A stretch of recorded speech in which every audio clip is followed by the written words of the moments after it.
అందరికీ నమస్కారం. నేను శిరీష. ఈరోజు మనతో పాటు ఉన్నారు ప్రముఖ ఆధ్యాత్మికవేత్త జ్యోతిష పండితులు డాక్టర్ రవిశంకర్ శర్మ గారు. గురుగారితో మాట్లాడదాం. గురుగారు నమస్కారం. నమస్తే అండి. గురుగారు, ఈ 2025 దాదాపుగా అయిపోయింది. సో నూతన సంవత్సరం 2026లో ద్వాదశ రాశులైన మొదటి రాశి అయిన మేషరాశికి ఎలా ఉండబోతుందంటారు? ఎలాంటి జాగ్రత్తలు తీసుకోవాలంటారు? మేషరాశి వారికి ఈ యొక్క సంవత్సరం రాబోతున్నటువంటి సంవత్సరం అనేది సానుకూలంగానే ఉంటుంది. ముఖ్యంగా గత సంవత్సరంతో పోల్చుకుంటే అంటే ఇప్పుడు ప్రజెంట్ జరుగుతున్నటువంటి పీరియడ్ కన్నా వచ్చేటప్పటికి నెక్స్ట్ ఇయర్ బెటర్గా ఉంటుంది. ఎందుకంటే గురువు చతుర్థంలో ఉన్నటువంటి స్థానం ఏదైతే ఉందో జూన్ 2వ తారీఖున నెక్స్ట్ ఇయర్ మారబోతున్నాడు. సో మనం ఇలా అనుకోవచ్చు అనమాట, అంటే ఫస్ట్ హాఫ్ సెకండ్ హాఫ్ అనుకోవచ్చు. ఎందుకంటే కరెక్ట్గా జూన్కి 6 months అవుతుంది. జూన్ నుంచి డిసెంబర్ వరకు వచ్చేటప్పటికి నెక్స్ట్ 6 months అనేది ఉంటుంది. జూన్ తర్వాత వీరికి ఎక్కువగా బెనిఫిట్స్ అనేవి యాడ్ ఆన్ అవుతూ ఉంటాయి.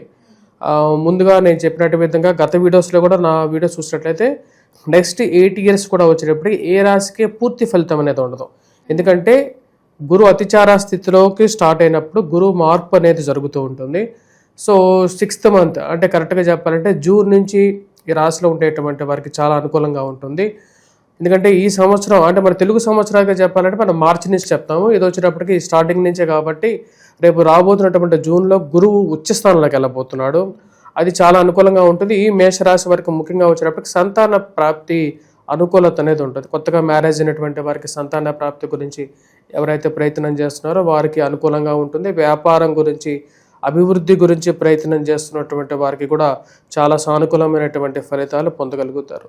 వారితో పాటు వీరందరికీ వచ్చేటప్పటికి మెయిన్గా జాబ్ పరంగా ఎవరైతే కొంచెం టఫెస్ట్ సిచ్యువేషన్ ఎదుర్కొంటున్నారో, ఎందుకంటే వీళ్ళకి ఈల్డ్ శని ప్రభావం కూడా ఉంది. 12th పొజిషన్లో సాటర్న్ మూవ్మెంట్ ఉంది. శని యొక్క ప్రభావ రీత్యా వచ్చేటప్పటికి వీరికి కొంచెం ప్రాబ్లమాటిక్ ఫైనాన్షియల్గా డెబిట్స్ కానీ ఏవైతే అప్పులు కానీ ఎక్కువగా వేధిస్తున్నాయో వారికి కొంచెం రిలీఫ్ అనేది పొందగలుగుతారు. ఎందుకంటే ఎప్పుడైతే వీరికి వచ్చేటప్పటికి సంపాదన అనేది కొంచెం పెరుగుతుంది అన్నమాట. గతంతో పోల్చుకుంటే ఖర్చు ఒకటే కనపడుతుంది. అంతే ఇప్పుడు ఈ సంవత్సరం చూసుకున్నట్టు జరుగుతున్నటువంటి సంవత్సరంలో ఖర్చే ఎక్కువగా ఉంది. ఈ ఖర్చుతో పాటు సంపాదన కూడా వచ్చేటప్పటికి యాడ్ ఆన్ అవ్వటం, ఇంప్రూవ్ అవ్వటం అనేది ఒక ప్లస్ పాయింట్గా చెప్పొచ్చు ఈ రాశిలో ఉండేటువంటి వారికి. మరియు అదేవిధంగా ఉద్యోగపరంగా ఎవరైతే మెయిన్గా జాబ్ సెక్యూరిటీ గురించి జాబ్ ట్రయల్స్ కొత్తగా వేస్తున్నారో వారికి కూడా కొంచెం అనుకూలత అనేది ఎక్కువగా ఉంటుంది. ఓవరాల్గా వచ్చేటప్పటికి ఈ రాశికి కంపేరిటివ్గా చాలా బెటర్ పీరియడ్గానే చెప్పొచ్చు. మేషరాశి వారికి అనుకూలత అనేది ఉంటుంది. ఆరోగ్యపరంగా ఈ రాశిలో ఉండేటువంటి వారికి కొన్ని ఇబ్బందులు కూడా ఉంటాయి. ఆరోగ్యపరంగా ముఖ్యంగా వయోవృద్ధులకి ఎవరైతే ఏజ్ ఓల్డ్ పీపుల్ ఎవరైతే ఉంటారో వారికి కొన్ని ఇబ్బందులు, స్పెసిఫిక్గా సాటర్న్ ఇంపాక్ట్ అంటే శని ప్రభావ రీత్యా వచ్చేటప్పటికి వీరికి ఉండేటువంటి మెయిన్ ఇంపాక్ట్ ఏంటంటే కాళ్ళకి కీళ్ళకి మోకాళ్ళకి నొప్పులు రావడం, జుట్టు రాలిపోవటం కానీ ఇటువంటి పరిస్థితులు ఏలినాటి శని ప్రభావ రీత్యా ఖర్చు కూడా కొంచెం ఎక్కువగా ఉండటం అనేది ఉంటుంది. బట్ ఓవరాల్గా కంపేరిటివ్గా బ్యాలెన్స్డ్ అంటే జరిగిపోయినటువంటి సంవత్సరంతో పోల్చుకుంటే రాబోతున్నటువంటి సంవత్సరం అనేది వీరికి చాలా వరకు బెటర్గా ఉంటుంది. చాలా వరకు బెస్ట్ అడ్వాంటేజెస్ అనేవి తీసుకుంటారు వీళ్ళు. గురుగారు, ముఖ్యంగా మేషరాశి అనే విద్యార్థులకు ఎలా ఉండబోతుంది అంటారు? 26th నుంచి రాబోతున్నటువంటి 2026లో విద్యార్థులు కూడా రాణించడానికి ఎక్కువ అవకాశాలు అనేవి కనిపిస్తూ ఉన్నాయి. గురువు యొక్క సానుకూలమైనటువంటి స్థితి ఇక్కడ మెయిన్ ఇంపార్టెంట్ ఫ్యాక్టర్గా చెప్పొచ్చు. దాంతోపాటు ఈ రాశిలో ఉండేటువంటి వారికి ఏంటంటే ముఖ్యంగా డిసెంబర్ 5వ తారీఖున అంటే ఆల్మోస్ట్ 2026 ఎండింగ్లోకి రాహు యొక్క మార్పు అనేది ఉంది. డిసెంబర్ 5th మారుతున్నాడు. రాహు మార్పు అనేది రాహు ఇప్పుడు ఉన్నటువంటి స్థానం కన్నా బెటర్ పొజిషన్లోకి వెళ్ళినప్పుడు వీరికి చాలా అనుకూలత అనేది ఉంటుంది. ఉద్యోగపరంగా కొంచెం స్ట్రెస్ అనేది డిసెంబర్ 5th అంటే ఇయర్ ఎండింగ్లో వచ్చేటప్పటికి ఉద్యోగపరంగా స్ట్రెస్ అనేది పెరుగుతుంది. విద్యార్థులకు వచ్చేటప్పటికి ఓవరాల్గా బెటర్ అంటే గురువు ఎప్పుడైతే బాగుంటాడో విద్యార్థులకి, స్కూల్ టీచర్స్కి, మరియు అదేవిధంగా పుస్తక షాపులో పనిచేసేటువంటి వారికి, బంగారం చేతి వృత్తుల పనుల వారికి, మరి వాటితో పాటు ఎవరైతే కాఫీ టీ హోటల్స్లో పనిచేసేటువంటి వారికి, వారితో పాటు ఎవరైతే ఈ యొక్క ఫుడ్ బిజినెస్ మెయిన్గా బేస్ పనిచేసేటువంటి వారికి చాలా అనుకూలమైనటువంటి ఫలితాలు అనేది 2026లో మనం ఎక్స్పెక్ట్ చేయడానికి ఉంటుంది. గురుగారు, ముఖ్యంగా ఎవరికైతే వివాహం జరగలేదో వారికి వివాహ యోగం ఉందంటారా ఈ 2026లో? ఈ సంవత్సరం మెయిన్గా వచ్చేటప్పటికి ఎప్పుడైనా సరే వివాహం ఎప్పుడు చేసుకోవాలి అని చెప్పి శాస్త్రం ఏం చెప్తుంది అంటే గురువు మంచి స్థానంలో ఉన్నప్పుడు చేసుకోవాలి.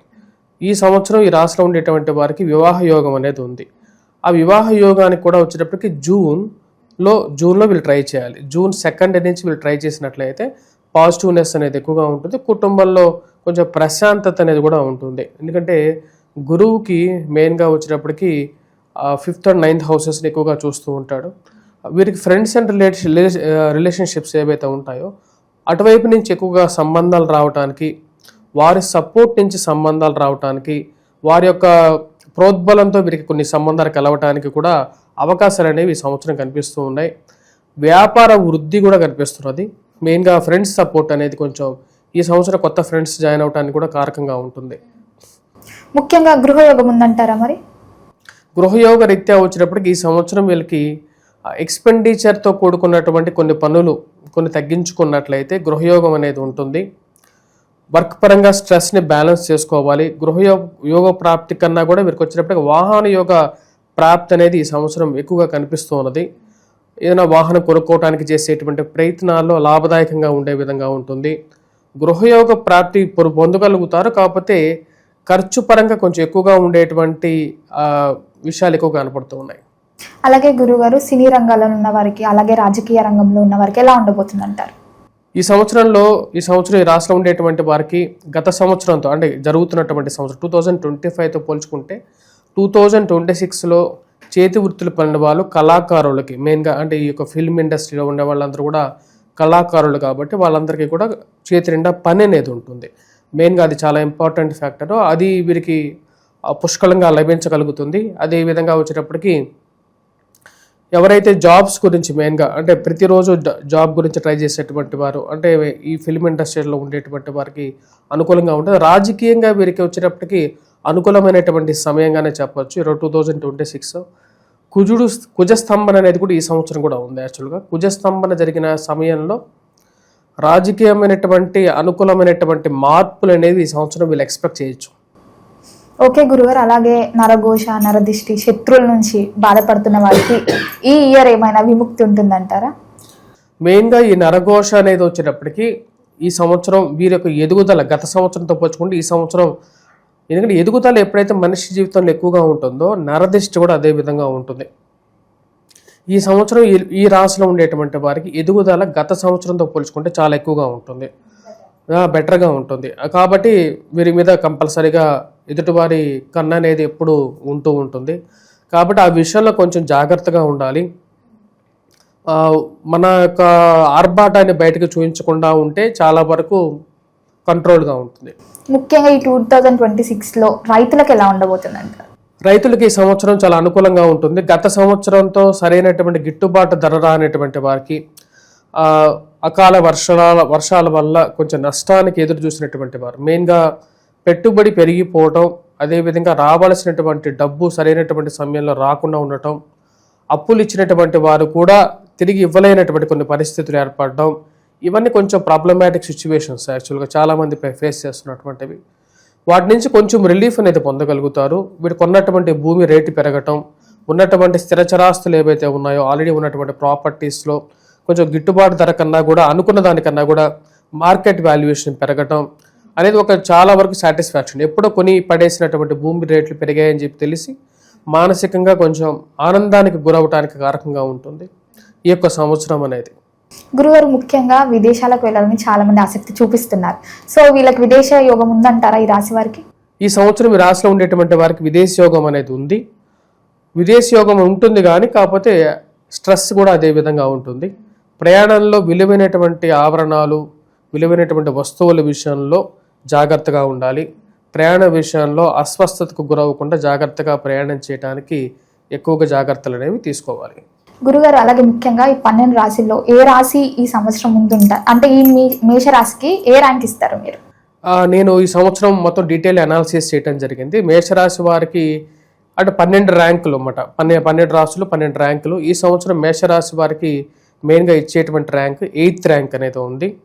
8th ర్యాంక్ ఇవ్వడానికి గల కారణం అంటే కొన్ని రీజన్స్ అనేవి ఉన్నాయి. ముందుగా వచ్చేటప్పుడు ఏలినాటి శని ప్రభావం అనేది ఒకటి, మరియు రాహు యొక్క స్థితి అనేది అంత బాగలేదు. బట్ ఓకే, ప్రజెంట్ ఉన్నటువంటి స్థితి అంటే స్టిల్ డిసెంబర్ మనకు చెప్పాలంటే డిసెంబర్ 5th వరకు కూడా రాహు అంత అనుకూలంగా లేడు.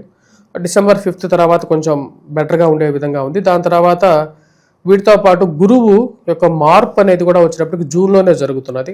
వీటన్నిటిని కన్సిడరేషన్ చేసుకొని ఈ యొక్క రాశి వారికి నేను ఇచ్చినటువంటి ర్యాంక్ 8th ర్యాంక్ అన్నమాట. గతంతో పోల్చుకుంటే బెస్ట్ ర్యాంక్ అనే చెప్పచ్చు. గురుగారు, ఈ నూతన సంవత్సరం వీళ్ళు ఎలాంటి పరిహారాలు చేయాలంటారు? ఏ దైవాన్ని పూజించమంటారు? ఈ సంవత్సరం ఈ రాశిలో ఉండేటువంటి వారు ముఖ్యంగా పూజించాల్సింది వెంకటేశ్వర స్వామిని పూజించాలి.